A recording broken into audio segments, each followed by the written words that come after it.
ఇప్పుడు ఆంధ్రప్రదేశ్లో జరుగుతున్న చర్చ ఏదైనా ఉందంటే అది డేటా సెంటర్ అండి. Google data centre. విశాఖపట్నానికి గూగుల్ డేటా సెంటర్ తీసుకురావడం అసలు ఎవరు తీసుకొచ్చారు? జగన్ గారా లేకపోతే చంద్రబాబు నాయుడు గారా? గూగుల్ డేటా సెంటర్ రావడం వల్ల ఆంధ్రప్రదేశ్కి వనగూరే లాభాలేంటి? లాభమే ఉందా లేకపోతే అంతకుమించి నష్టమే ఉందా?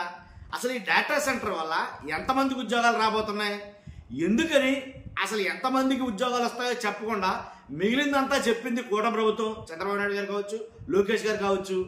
అంతేకాదు ఎందుకని TV9 కావచ్చు, 10 టీవీని కావచ్చు, సాక్షి టీవీని కావచ్చు, ఇలా కొన్ని ఛానల్ని ఈ గూగుల్ డేటా సెంటర్ కార్యక్రమానికి ఎందుకు రానివ్వలేదు? ఇలా కొన్ని ప్రశ్నలు అయితే ఉన్నాయి. దాని మీద ఈ వీడియో ఉండబోతుంది. అసలు ఎవరు తీసుకొచ్చారు ఏంటి ఇవన్నీ కూడా మాట్లాడడం దాని గురించి అయితే కనుక ఫస్ట్ అయితే లైక్ చేయండి. వాస్తవాలు ఏంటో రాష్ట్ర ప్రజలకు తెలియాలి కాబట్టి మీ బాధ్యతగా లైక్ చేయండి. లైక్ చేస్తే నాకు మోటివేషన్ ఉంటుంది, ఎక్కువ మందికి ఇన్ఫర్మేషన్ షేర్ అవుతుంది. కొత్తగా మన ఛానల్ చూస్తే పక్కాగా సబ్స్క్రైబ్ చేయండి. మీ అమూల్యమైన అభిప్రాయాన్ని కామెంట్ రూపంలో తెలియజేయండి. డేటా సెంటర్ వల్ల ఉపయోగాలు ఏంటి అంటే కనుక రాష్ట్రానికి ఏ ప్రాజెక్ట్ వచ్చినా సరే సంతోషించే వాళ్ళలో నేను ఒకడిని. దాంట్లో ఎలాంటి డౌట్ లేదు. ఏ పార్టీ అయినా కావచ్చు, ఏ నాయకుడైనా కావచ్చు. కావాల్సిందేంటి?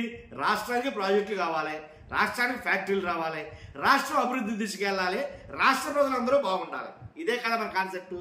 కానీ దాంట్లో లాభ నష్టాలు వేరు చేసుకుంటాం. ఒక వ్యాపారస్తుడిగా ఒక వ్యాపారం పెట్టాలనుకున్నప్పుడు దాంట్లో లాభం ఎంత, నష్టం ఎంత అని ఆలోచించాలిగా. కాబట్టి ఆ లెక్కలు వేసుకుంటే ఇదేదో కొంచెం తేడా కొడుతుందని చెప్పేసి వైఎస్ఆర్సీపీ నాయకులు మాట్లాడుతున్నారు.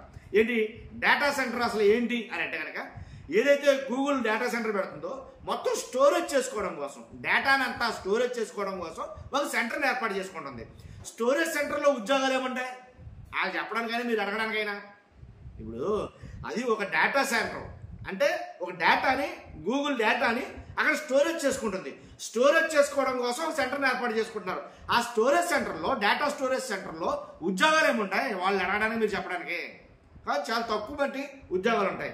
అవి కూడా ఎన్ని అన్నారంటే ఒక 200 ఉద్యోగాలని కొంతమంది అంటారు, 500 ఉద్యోగాలని కొంతమంది అంటారు. అసలు ఎన్ని ఉద్యోగాలు అనేది తీసుకొచ్చేవాళ్ళు అసలు చెప్పలా. అర్థమైందిగా? బహుశా అంతకు మించి ఉండకపోవచ్చు, 500 దాటకపోవచ్చు ఉద్యోగాలు. కానీ ఈ 500 ఉద్యోగాల కోసం ఇంత భారీ ఎత్తు ప్రచారం, ఇన్ని వేల కోట్లు పెట్టుబడి ఏంటి ఇవన్నీ అవసరమా అని ఒక వైపును మాట్లాడతారు. ఇంకా భయంకరమైన ప్రశ్న ఏంటంటే ఎందుకని అమెరికా, డెన్మార్ ఇలాగ కొన్ని దేశాలు ఏవైతే ఉన్నాయో మాకొద్దు బాబోయ్ మీ డేటా సెంటర్ మాకొద్దు, మాకు అవసరం లేదు, ఈ డేటా సెంటర్ మాకు వద్దు అని ఎందుకు రిజెక్ట్ చేశారు? అసలు వేరే దేశాలు దాన్ని రిజెక్ట్ చేస్తే మనం ఎందుకు తెచ్చుకున్నాం? ఇలా కొన్ని ప్రశ్నలు అయితే ఉన్నాయి. ఏంటంటే కనుక నిర్మలా సీతారామన్ గారు, అశ్విని వైష్ణవ్ గారు, అలాగే చంద్రబాబు నాయుడు గారు వీళ్ళు ఏదైతే అంటే ఒక ఒప్పందం MOU చేసుకున్నారు. గూగుల్ అనుబంధ సంస్థ రైడన్తో విశాఖపట్నం కేంద్రంగా 1 గిగావాట్ డేటా సెంటర్కి ఏర్పాటు చేసుకోవడం, ఢిల్లీలో MOU చేసుకోవడం అయితే జరిగింది. ఇలాంటి MOUనే గతంలో జగన్మోహన్ రెడ్డి గారు చేసుకున్నారు అని చెప్పి ఇప్పుడు వైసీపీ మాట్లాడుతుంది. కాబట్టి ఏం మాట్లాడుతున్నారంటే మీరు తేవడం కాదు, ఇన్ఫోసిస్ మేము తెచ్చాం, అది మేము తెచ్చాం, ఇది తెచ్చాం అంటాం కాదు. ఆల్రెడీ జగన్మోహన్ రెడ్డి గారు దీని మీద MOU చేసుకున్నారు అని మాట్లాడుతున్నారు. ఎప్పుడు అని అంటే కనుక డేట్లు ఆధారాలతో సహా చూపిస్తున్నారు వాళ్ళు. 28 సెప్టెంబర్ 2023 నాడే జగన్ గారు అదానీ గారితో ఒక ఒప్పందం అయితే చేసుకున్నారు. అదానీ గారికి మళ్ళీ గూగుల్ డేటా సెంటర్ సంబంధం ఏంట్రా బాబు అని అనుకోవచ్చు. ఇక్కడే ఉంది తిరకా సత్తావరణం.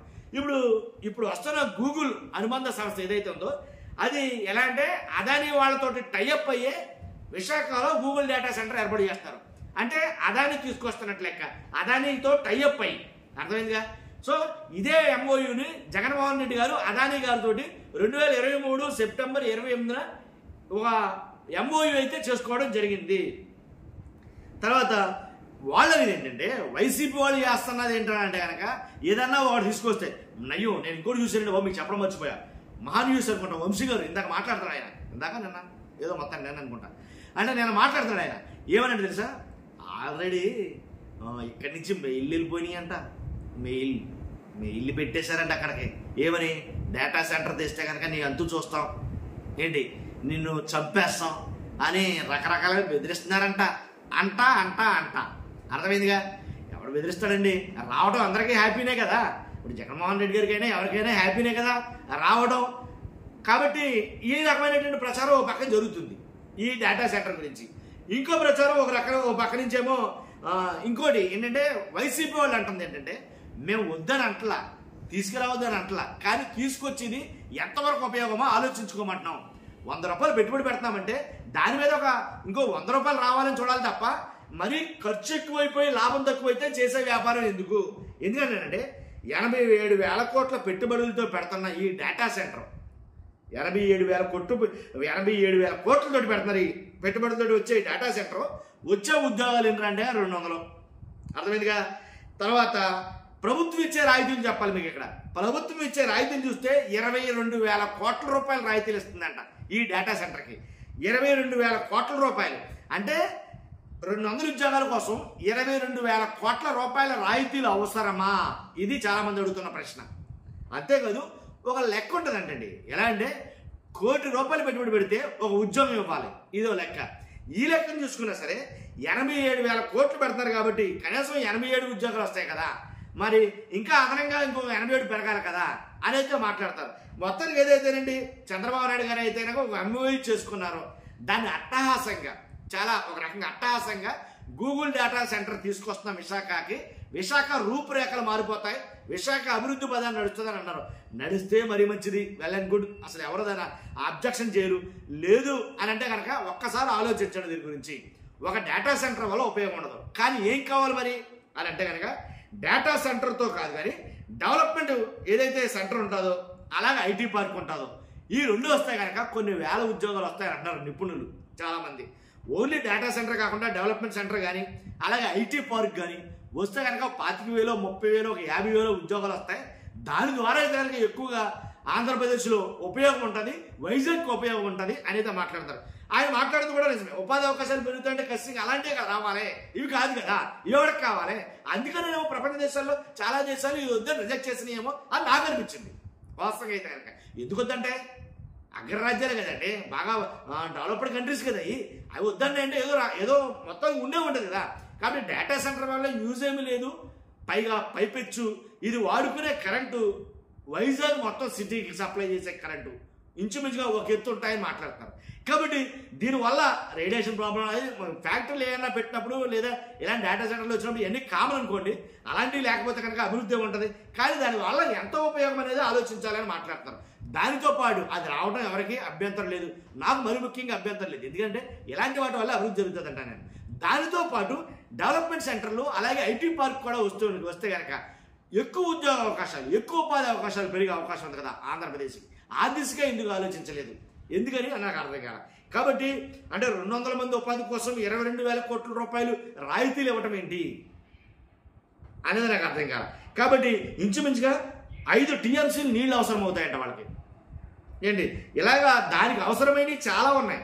అవన్నీ నేను చెప్పలేను. కానీ ఇప్పుడు డేటా సెంటర్కి ప్రభుత్వం ఇచ్చే రాయితీల్లో చాలా ఉన్నాయి. కరెంటు కావచ్చు, మనం మామూలుగా తీసుకోదంట, ఇంకా భయంకరంగా తీసుకుంటుందంట. కాబట్టి అంటే ఇంచుమించుగా 1 గిగావాట్ డేటా సెంటర్ కదండి, తక్కువ సామర్థ్యమా. కాబట్టి దానికి కావాల్సిన ఫెసిలిటీస్ అన్నీ ఇవ్వాలి. కాబట్టి ఇచ్చి ఎంతమందిగా ఉపాధి పొందారంటే 200 మంది. ఇదే కొంచెం ఆలోచించడానికి ఎక్కడో అవ్వట్లా. తర్వాత ఇదండి కొంతమంది టీవీ ఛానల్లో రానవ్వలేదు అని అన్నారు. ఇప్పుడు ఇన్ఫోసిస్ సెంటర్ కానీ, ఇన్ఫోసిస్ కానీ, టీసీఎస్ కానీ నేను తీసుకొచ్చానని చంద్రబాబు నాయుడు గారు అంటూ ఉంటారు. వాస్తవంగా ఏదైనా తీసుకొచ్చిన దాంతో రాష్ట్ర ప్రజలు ఎంత బాగా లబ్ధి పొందారు ఏ విషయాల్లో అనేది కూడా చెప్తే బాగుంటుంది నన్ను అడిగితే కనుక.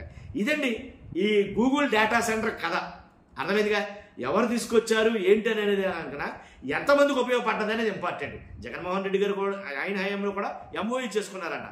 మరి చంద్రబాబు నాయుడు గారు ఎవరు ఎంఓయూ చేసుకున్నా సరే ఎంతమందికి ఉపయోగపడ్డది అనేది ఇంపార్టెంట్. చూస్తున్న మీరు అందరూ కూడా నాకు తెలిసి చాలా మటుకి మీ డౌట్లన్నీ క్లియర్ అయ్యి ఉంటాయని అనుకున్నా. ఫస్ట్ లైక్ చేయండి, కొత్తగా మన ఛానల్స్ పక్కాగా సబ్స్క్రైబ్ చేయండి. Thank you very much.